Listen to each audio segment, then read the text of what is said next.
সুন্দরবনের royal Bengal tiger যখন হুঙ্কারের আওয়াজ দেয়, কিন্তু গোটা বনটা কিন্তু থরথর করে কেঁপে ওঠে।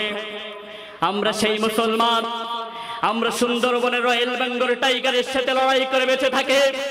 আমরা সুন্দরবনের সিংহের সাথে লড়াই করে বেঁচে থাকি। আমরা মুসলমান, আওয়াজ দিতে জানি। আমরা মুসলমান, ইসলামের জন্য বুকের তাজা রক্ত জমিনে ঢেলে দিতে জানি। কিন্তু এই জমিনে ইসলাম বিদ্বেষী নাস্তিকদের কাছে আমরা মুসলমান কোনদিনের জন্য মাথা নত করতে জানি না। ভূমিকা রাখবে তবে তোমাকে গান শোনাবো, যে গানের হৃদয়টা জাগবে। আমার গান যদি জাগাতে পারে মুক্তির নব চেতনা, আমার সুর যদি ভোলাতে পারে আঘাতের শত বেদনা, তাহলে আমারি কণ্ঠ সকল বাধাকে রোকবে। যদি কথা দাও বন্ধু, দিনের পথে দৃঢ় থাকবে। যদি কথা দাও দিন কায়েমে অগ্রণী ভূমিকা রাখবে, তবে তোমাকে গান শোনাবো, যে গানে হৃদয়টা জাগবে। আলহামদুলিল্লাহ। সম্মানিত তারালীবাসী, আপনারা সকলে কেমন আছেন? আলহামদুলিল্লাহ। আমাদেরকে সুস্থ রাখার মালিককে, তামাম আসমানের জমিনের মালিককে, আপনাকে আমাকে হায়াতের তৈবা দান করেছেন একমাত্র তিনি কে? আপনাকে আমাকে রিজিকের ফয়সালা একজন করেন তিনি কে? ওই আটলান্টিক মহাসাগরের নীল পানির নিচে বড় বড় মাছগুলা রয়েছে, তিনিগুলা রয়েছে। ওই তিনিগুলা বিজ্ঞান গবেষণা করে পেয়েছে, ওই তিনিগুলা এক এক লোকমায় খাদ্য খায় হলো 12 টন মন খাদ্য। সুবহানাল্লাহ। বাড়িতে যেয়ে বলেন, আপনি আমি দিয়ে আসি, আমার দেশের সরকার দিয়ে আসে, একজন খাবান তিনি কে? তাহলে সব ক্ষেত্রে সব জায়গায় প্রশংসা করতে হবে একমাত্র কার? ওই যে দেখেন সকালবেলা যখনই ফরজের আজানের পরে পাখিগুলা কিচিরমিচির শব্দ করতে করতে বাসা থেকে বের হয়ে যায়। আবার সন্ধ্যাবেলা তাদের ভরা পেটটা নিয়ে বাসায় ফিরে আসে। সারাদিন ওদের রিজিকের একজন ফয়সালা করেন তিনি কে? বিজ্ঞান গবেষণা করে পেয়েছে, সকালবেলা যখনই পাখিগুলা কিচিরমিচির করতে করতে বাসা থেকে বের হয়ে যায়, ওই পাখিগুলা কিচিরমিচির শব্দ করে না। ওই পাখিগুলা আমার রবের নামে জিকির করতে করতে বার হয়ে যায়। সুবহানাল্লাহ। আবার যখনই সন্ধ্যাবেলা পাখিগুলা বাসেছে কিচিরমিচির আওয়াজ করে, ওই পাখিগুলা কিচিরমিচির আওয়াজ করে না। ওই পাখিগুলা আলহামদুলিল্লাহ আমার রবের নামে জিকির করতে থাকে। তাহলে একমাত্র প্রশংসা করতে হবে কার? আসুন আল্লাহর দেওয়া কণ্ঠখানি ছেড়ে দিয়ে হৃদয়ের স্পন্দনতা আর আবেগ আর অনুভূতিটুকু উজাড় করে দিয়ে আকাশ বাতাস মুখরিত করে দিয়ে বলছে আলহামদুলিল্লাহ। জোর হয় নাই। বিশেষ করে সাতক্ষীরা জেলার মানুষদের আওয়াজ এত নিম্ন পদের হতে পারে না। কেন দেখেন, বাংলাদেশের 64টা জেলার মধ্যে 63টা জেলার মানুষ জানে যে সাতক্ষীরা জেলা অঞ্চলের মানুষেরা হলো সুন্দরবনের রয়্যাল বেঙ্গল টাইগারের সাথে লড়াই করে বেঁচে থাকে। কথা বলেন ঠিক কিনা? সুন্দরবনের রয়্যাল বেঙ্গল টাইগার যখন হুঙ্কারের আওয়াজ দেয়, কিন্তু গোটা বনটা কিন্তু থরথর করে কেঁপে ওঠে। আমরা সেই মুসলমান, আমরা সুন্দরবনের রয়্যাল বেঙ্গল টাইগারের সাথে লড়াই করে বেঁচে থাকি, আমরা সুন্দরবনের সিংহর সাথে লড়াই করে বেঁচে থাকি। আমরা মুসলমান আওয়াজ দিতে জানি, আমরা মুসলমান ইসলামের জন্য বুকের তাজা রক্ত জমিনে ঢেলে দিতে জানি। কিন্তু এই জমিনে ইসলাম বিদ্বেষী নাস্তিকদের কাছে আমরা মুসলমান কোনদিনের জন্য মাথা নত করতে জানি না। কারা কারা দিয়েছেন তো হাত তুলে আল্লাহকে দেখান তারা। বীর মুসলমান ধরো আল কোরআন, ফিরে আনো সেই হারালো সম্মান। বীর মুসলমান ধরো আল কোরআন, ফিরে আনো সেই হারালো সম্মান। নারায়ে তাকবীর, নারায়ে তাকবীর, তোলো তাকবীরের ধ্বনি যদি ধরাই আর একবার। বীর মুসলমান ধরো আল কোরআন, ফিরে আনো সেই হারানো সম্মান। লিল্লাহি তাকবীর। মুসলমান আওয়াজ দিতে হবে, কেননা যুগে যুগে ইতিহাসের দিকে লক্ষ্য করলে বোঝা যায় 313 জন মধ্যে মুজাহিদদেরকে নিয়ে বদলের প্রান্তরে উহুদের ময়দানে 1000-এর বিরুদ্ধে 10,000-এর বিরুদ্ধে লড়াই, 10,000-এর বিরুদ্ধে লড়াই করে সেই দিন মুসলমানদের কালিমার পতাকা পতপাত করে আকাশে উড়েছিল। ও মুসলমান, আজকে আমরা সেই মুসলমান, সে আল্লাহকে আইনদাতার বিধানদাতা বলে মেনে নিয়েছি। সেই বিশ্বনবীর ভালোবাসা আমাদের কলিজার ভিতরে আমরা ধারণ করে নিয়েছি। আমরা সেই জাতি, আমরা সেই মুসলমানের জাতি। 313 জন যদি 1000-এর বিরুদ্ধে লড়াই করে সেই দিন জয় ছিনিয়ে আনতে পারে, 10,000-এর বিরুদ্ধে যদি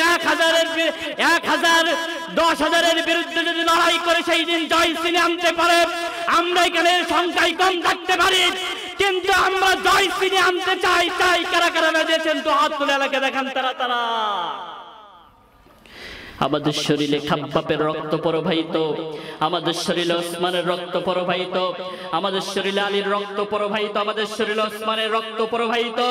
আমরা ইসলামের জন্য বুকের তাজা রক্ত জমিনে ঢেলে দিতে পারি, কিন্তু এই জমিনে কোন বামানদের কাছে আমরা মুসলমান মাথা নত করতে জানি না। কথা বলেন ঠিক কিনা? মুসলমান জীবন দিতে হবে। মুসলমান পিছনে ওঠার সময় আমাদেরকে নাই, কেননা আমাদেরকে দেয়ালে ফিট থেকে গিয়েছে। ঠিক কিনা বলে? দেয়ালে ফিট থেকে গেলে এখন বললুম তো দেখি ঠেলতে হয়, দেয়াল ভাঙতে হবে। ঠিক কিনা বলে? কিন্তু দেয়াল ভাঙানো আমাদের সময় নাই। জন্ম যখন নিয়েছি মৃত্যু অবধারিত হবে, কিন্তু ইসলামের জন্য যদি মৃত্যু হয়ে যায় আপনি হয়ে যাবেন শহীদ। সুবহানাল্লাহ। এই জন্য মুসলমান একটা আওয়াজ দেওয়া যাবে। আসুন তো দেখি কণ্ঠখানি ছেড়ে দিয়ে, আল্লাহর দেওয়া কণ্ঠখানি ছেড়ে দিয়ে বলে আলহামদুলিল্লাহ। আসুন দুরূদ পাঠ করে সেই বিশ্ব মানবতার দূত যে নবীজি সুপারিশ না করলে কাল কঠিন কিয়ামতের ময়দানে আপনি আমি কেউ জান্নাতে যেতে পারবো না। আসুন সেই নবীর শানে ভক্তি করে মুক্তির আশায় পড়ছি সাল্লাল্লাহু আলাইহি ওয়াসাল্লাম। নবীর সুপারিশ ছাড়া কেউ কে জান্নাতে যেতে পারবে? কোন পীর বাবা, খাজা বাবা, দয়াল বাবার সুপারিশ করে কি জান্নাতে নিয়ে যাবে? কাল কঠিন কিয়ামতের ময়দানে মানুষরা যখনই পাগল পাড়ার মতো ছোটাছুটি আরম্ভ করে দিবে, সেই দিন আপনার পিতা আপনাকে চিনবে না, আপনার মা আপনাকে চিনবে না, আপনার খাজা বাবা, দয়াল বাবা সেই দিন আপনাকে চিনবে না। একজন সুপারিশ করে আপনাকে আমাকে জান্নাতে নিয়ে যেতে পারেন, সেই নবীর নাম কি? মুহাম্মদ সাল্লাল্লাহু আলাইহি ওয়াসাল্লাম। আমার জীবনের চেয়ে, আমার সন্তান, আহাল পরিজনের চেয়ে একজনকে বেশি ভালোবাসতে হবে। তিনি কে? আল্লাহ এবং তার রাসূলকে ভালোবাসতে হবে বেশি। আমরা আমাদের কলিজার চেয়ে আমাদের নবীকে আমরা বেশি ভালোবাসি। ঠিক কিনা বলে? সেই নবীকে নিয়ে বাংলার জমিনে কিছু নাস্তিক, কিছু মুস্তাদ আমার নবীকে নিয়ে কটূক্তি আছে না নাই? কিন্তু এক শ্রেণীর মুসলমান আছে, দেখেন এক শ্রেণীর মুসলমান আছে হাতে চুরি পরে মাথায় গামছা বেঁচে বাসা থেকে বসে থাকে, আছে না নেই? এর হলো টাটকা মুনাফিক, আব্দুল্লাহ বিন উবাইয়ের মতো মুনাফিক। আজকে নবীকে গালি দিলে তোমার কলিজায় লাগে না? আপনি আমার বাবাকে গালি দেন, আপনি আমাকে গালি দেন, আপনি আমার দাদাকে গালি দেন, এতে কোনো আমাদের দুঃখ নাই। কিন্তু আমাদের কলিজার টুকরা নবীকে যদি আপনি গালি দেন, ও শুনে রাখো নাস্তিকার মুক্তার বেঈমানেরা, সেই দিন আমরা কে কন্ডাল করি, কে জামাত ইসলাম করি, কে আমলিগ করি, কে তাবলীগ করি, আমাদের দেখার সেই দিন সময় নাই। আমাদের কলিজার টুকরা নবীকে যে গালি দেবে, আমরা এক হয়ে ওই নাস্তিকার মুক্তাদেরকে বাংলার উন্মুক্ত ময়দানে তুলে ফাঁসির কাছে ঝুলাতে চাই। কারা কারা দিয়েছেন দুহাত তুলে আল্লাহকে দেখান তারা। রাসূল আমার ভালোবাসা, ভাই মাইকে কি হয়েছে? রাসূল আমার আলোআশা, রাসূল আমার ভালোবাসা, রাসূল আমার আলোআশা, রাসূল আমার প্রেম বিরহের মূল আলোচনা, রাসূল আমার কাজী কর্মে অনুপ্রেরণা, রাসূল আমার কাজী কর্মের অনুপ্রেরণা। নেতার মতো নেতায় আমি পাই না কোথাও খোঁজে, কাঁদি শুধু কাঁদি আমি এই দু নয়ন বুঝে, তোমার মতো নেতা পেলে সুখেরি জয়সা মেলি। রাসূল আমার ভালোবাসা, রাসূল আমার আলোআশা, রাসূল আমার প্রেম বিরহের মূল আলোচনা, রাসূল আমার কাজে কর্মের অনুপ্রেরণা। জরকান মারহাবা। আসুন সম্মানিত ভাইরা আমার, যেহেতু সময় অল্প, আর বেশি দেরি নয়, আমরা সরাসরি কোরআন থেকে আলোচনা শুনি। রব্বুল আলামিন বলেন, তামাম পৃথিবীর জমিনে যখনই চারিদিকে ছিল ঘন ঘন অন্ধকার, আর বিন্দু পরিমাণ কোনো আলোর দিশা ছিল না, এমনটা মুহূর্তে নারীদের কোনো অধিকার ছিল না। কন্যা সন্তানদেরকে জীবিত দাফন করা হতো, মানুষেরা অসংখ্য লাত অবলম্বন উজ্জা অবলতের পূজা নিয়ে ব্যস্ত ছিল। এমনটা মুহূর্তে আরশে আজিমের মালিক আল্লাহ সুবহানাহু ওয়া তাআলা এই পৃথিবীর জমিনে দুইটা নিয়ামত পাঠিয়ে দিলেন। চিৎকার মেরে বলুন সুবহানাল্লাহ। এক নম্বর নিয়ামত হলো এই পৃথিবীর জমিনে আপনার আমার নেতা মুহাম্মদ সাল্লাল্লাহু আলাইহি ওয়াসাল্লামকে পৃথিবীর জমিনে প্রেরণ করলেন, আর বিশ্ব নবীজির উপরে নূর নামক 30 পারা কোরআনুল কারীম নাজিল করে দিলে। এখন আসুন, এখানে হলো দুইটা পয়েন্ট। এক নম্বর পয়েন্ট হলো বিশ্ব নবীকে কেন পৃথিবীর জমিনে পাঠিয়ে দিলেন, কাদের জন্য, আর কোরআনুল কারীম পৃথিবীর জমিনে কেন দিলেন। এখানে হলো দুইটা পয়েন্ট। এক নম্বর পয়েন্ট হলো আল্লাহর নবীকে কেন পৃথিবীর জমিনে প্রেরণ করলেন, কাদের জন্য, কাদের উদ্দেশ্য করে, জাতির উদ্দেশ্য করে বিশ্ব নবীকে পৃথিবীর জমিনে পাঠিয়ে দিলেন। রব্বুল আলামিন বলেন, কুল ইন কুনতুম তুহিব্বুনাল্লাহ ফাত্তাবিউনি ইউহিব্বুকুমুল্লাহ ওয়া ইয়াগফির লাকুম যুনুবাকুম আল্লাহু গফুরুর রহিম। এক একটা আয়াত তেলাওয়াত শেষ করবা যখন, আমি আমার আল্লাহর দেওয়া শাহাদাতে আঙুলটা দ্বারা ইশারা করব, তখন আল্লাহর খোলা আসমানের নিচে বসে, আল্লাহর জমিনের উপরে বসে মুসলমান আল্লাহর দেওয়া কণ্ঠখানি বন্ধ করে রাখবেন না কেউ। তখন সাথে সাথে আল্লাহু আকবার বলবেন। তখন এই কর্মসূচি চলবে যতক্ষণ, আখিরে মোনাজাত হবে না যতক্ষণ। রাজি আছেন যারা যারা আল্লাহর দেওয়া কণ্ঠখানি ছেড়ে দিয়ে আল্লাহু আকবার বলুন তারা তারা। এখন প্রশ্ন করতে পারেন, হুজুর আমরা যে আল্লাহু আকবার বললাম এর কোনো ফজিলাত, এর কোনো ফায়দা আছে না নেই? আল্লাহ রাব্বুল আলামিন বললেন, যদি কোনো বান্দা বান্দে কোরআন কারিমের এক একটি হরফ, এক একটি যে জবর, এক একটি নুকতা, কোন বান্দা বান্দি তাদের পবিত্র জবান দিয়ে যদি একবার তেলাওয়াত করে, আমার আরশ আজিমের মালিক আল্লাহ সুবহানাহু ওয়া তাআলা ওই বান্দা বান্দির আমলনামায় 10টি করে সওয়াব লিখে দেয়। এখন বলতে পারেন, হুজুর সুবহানাল্লাহ বললে কোনো ফায়দা, কোনো ফজিলাত আছে না? আমাদেরকে একটু জানিয়ে দেন। বিশ্বনবী সাল্লাল্লাহু আলাইহি সাল্লাম বললেন, যদি কোনো বান্দা বান্দি একবার সুবহানাল্লাহ, একবার আলহামদুলিল্লাহ তাদের পবিত্র জবান দিয়ে একবার তেলাওয়াত করে, একবার পাঠ করে, জমিন থেকে আসমান পর্যন্ত যত ফাঁকা জায়গাগুলো আছে এই ফাঁকা জায়গাগুলো সবে পরিপূর্ণতা হয়ে যায়। এখন আসুন মুসলমান, রব্বুল আলামিন কি বললেন? এই পৃথিবীর জমিনে বিশ্ব নবীকে আমাদের মাঝে দিলেন দিক আর নির্দেশনা হিসাবে। এই বিশ্ব নবীকে মানলে আমাদের লাভ আছে না ক্ষতি আছে? আমরা হলো বাঙালি জাতি, লাভ আছে যেখানে আমরা আছি সেখানে, ঠিক কিনা?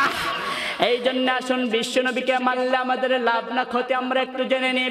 রব্বুল আলামিন বললেন, হে ও নবী, আপনি তামাম পৃথিবীর মানুষদেরকে জানিয়ে দেন, আমি যদি আমি আল্লাহকে পেতে চাই তাহলে আমার নবীকে তারা যেন অনুসরণ করে, আমার নবীকে তারা যেন ভালোবাসে, আর আমার নবীকে যারা ভালোবাসবে আর আমার নবীকে যারা অনুসরণ করবে, আমি রব্বুল আলামিন ওই শ্রেণীর মানুষদেরকে 2টা পুরস্কার দেব। কয়টা?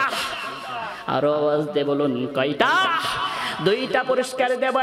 1 নাম্বার পুরস্কার হলো আমি রব্বুল আলামিন তাদেরকে নিজেই ভালোবাসবো। এখন বলুন তো দেখি, স্বয়ং যদি আরশের মালিক আল্লাহ আমাদেরকে নিজেই ভালোবাসে, রব্বুল আলামিন মানুষ এবং জিন জাতিকে এই পৃথিবীর জমিনে সৃষ্টি করার তা উদ্দেশ্য হলো, রব্বুল আলামিন বলেন, ওয়ামা খালাকতুল জিন্না ওয়াল ইনসা ইল্লা লিয়াবুদুন।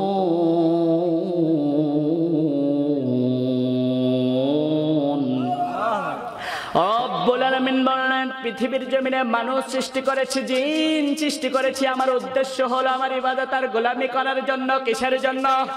কার গোলামি করতে হবে? রবের গোলামি করতে হবে। রবের গোলামি করবেন, রব আপনাকে জান্নাত দিয়ে দিবে। মানুষ এবং জিন জাতির জন্য 2টা জিনিস তৈরি করেছেন।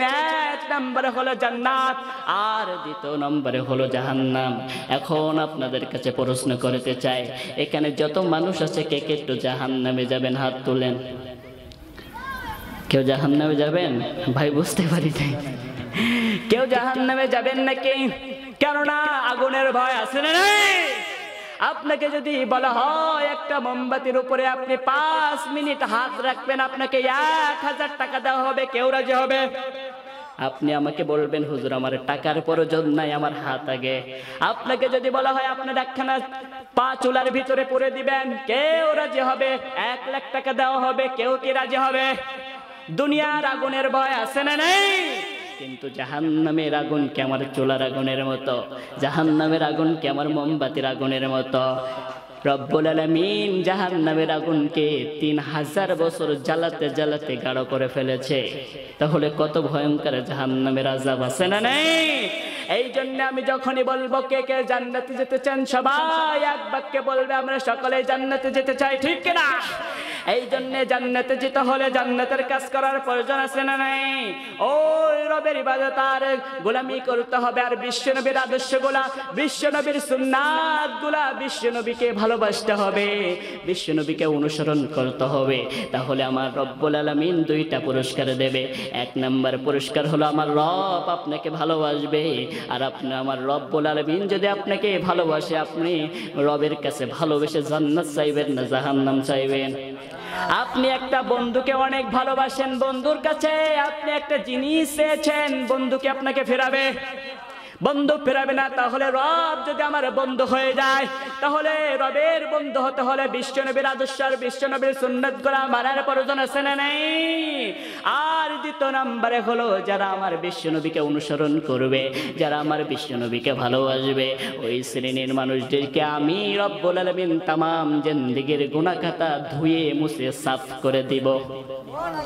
গুনাহ যদি আমাদের সব ধুয়ে মুছে সাফ করে দেয়, একজনকে ভালোবাসার কারণে, সেই নবীর নাম কি? মুহাম্মদ সাল্লাল্লাহু। ওই নবীর আদর্শগুলো আপনাকে বাস্তব জীবনে বাস্তবায়ন করতে হবে। একজনের ফ্যান হতে হবে, মুহাম্মদ সাল্লাল্লাহু। আজকে আমার যুবক ভাইরা হিরো আলমের ফ্যান হয়, আছে না নাই? সাকিব খানের ফ্যান হয়। ও যুবক ভাইরা আপনাদেরকে বলি, ওই সাকিব খান আর হিরো আলম যেমন চুলের কাটিং মারে, আমার যুবক ভাইরা তেমন কাটিং মারে, আছে না নাই? এখন ঈদের সময় দেখবেন এক এক রকম এক এক চুলের কাটিং, আছে না নাই? ও যুবক ভাইরা আপনাদেরকে বলে, ও যুবক ভাইরা আপনাদেরকে হাতে পায়ে ধরে বলে যায়, আপনি আপনাদের ভাই, আমি ভাই হিসেবে আপনাদেরকে বলে যায়, ও যুবক ভাইরা ওই যে হিরো আলমের মতো চুলের কাটিং মারবেন, ওই হিরো আলম যদি জাহান্নামে যায়, আপনাকে জাহান্নামে যেতে হবে, ঠিক না? ওই সাকিব খান যদি জাহান্নামে যায়, আপনাকেও জাহান্নামে যেতে হবে, ঠিক না? এখন আমাদের দেখেন, সাকিব খানও সিনেমা করে, হিরো আলমও সিনেমা করে, ওই শাহরুখ খানও সিনেমা করে, সালমান খানও সিনেমা করে, ঠিক কিনা বলেন? তাহলে আজ আর আমার যুবক ভাইরা টিকটক করে, আছে না নাই? আমার যুবক ভাইরা টিকটক করে, নামাজের সময় দেখেন ফোন নিয়ে ঘরে, স্ট্যান্ড নিয়ে ঘরে, আছে না নাই? কিন্তু নামাজের নামে খোঁজ নাই, এদিকে সেলিব্রিটি হতে চায়। যুবক ভাইরা আপনাদেরকে বলি, সেলিব্রিটি হয়ে কোনো লাভ নাই, কিন্তু কুল্লু নাফসিন যায়িকাতুল মাউত, কবর আপনাকে ডাকে সারাক্ষণের জন্য। বয়স শেষ, ছোট্ট বাচ্চা পেটের ভিতরে ছিলেন, আপনি গোস্তের টুকরা। আলী রাদিয়াল্লাহু তাআলা খুশি হয়ে গেলেন, খুশি হয়ে 200 দিরহাম টাকা দিলেন, আরো অতিরিক্ত বোনাসও দিয়ে দিলেন। সুবহানাল্লাহ বলতে মন চায় না? আর চিৎকার বেরোন না, বলুন সুবহানাল্লাহ। তাহলে বিশ্বনবীর আদর্শ আর বিশ্বনবীর সুন্নাতকে সব ক্ষেত্রে সব জায়গায় মানার প্রয়োজন আছে না নাই? ও মুসলমান, বিশ্বনবীর আদর্শ আর বিশ্বনবীর সুন্নাতকে মানতে গিয়ে বিশ্বনবীর সাহাবা আজমাইনরা বুকের তাজা রক্ত জমিনে ঢেলে দিয়েছিল। বিশ্বনবীর সাহাবা আজমাইনরা বুকের তাজা রক্ত জমিনে ঢেলে দিয়েছিল বিশ্বনবীর আদর্শ আর সুন্নাতকে মানতে গিয়ে। আর আল্লাহকে আইন দাতার বিধান দাতা বলে মানতে গিয়ে যদি বিশ্বনবীর আদর্শ মানতে গিয়ে যদি ও বাংলার তাওহীদি জনতা আমাদের বুকের তাজা রক্ত বাংলার জমিনে ঢেলে দিতে হয়, আমরা মুসলমান বুকের তাজা রক্ত জমিনে ঢেলে দিতে রাজি। কিন্তু এই জমিনে কোনো বামার রামদের কাছে আমরা মুসলমান মাথা নত করবো না, করবো না। কারা কারা রাজি আছেন তো হাত তুলে আল্লাহকে দেখান। তারা রেখো না মনেতে ভয় বান্দা খোদার, দূর হয়ে যাবে বাধা সব। তোমার আমার এক মালিক আছেন, আছেন আমাদের রব, আছেন আমাদের রব। আমাদের রবকে একমাত্র যদি জীবন চলে যায় ইসলামের জন্য, বিশ্বনবীর আদর্শের ভালোবাসা মানতে গিয়ে যদি জীবন চলে যায়, কিন্তু এই জমিনে কোনো বামার রামদের কাছে আমরা মুসলমান মাথা নত করতে রাজি না, ঠিক কিনা বলেন?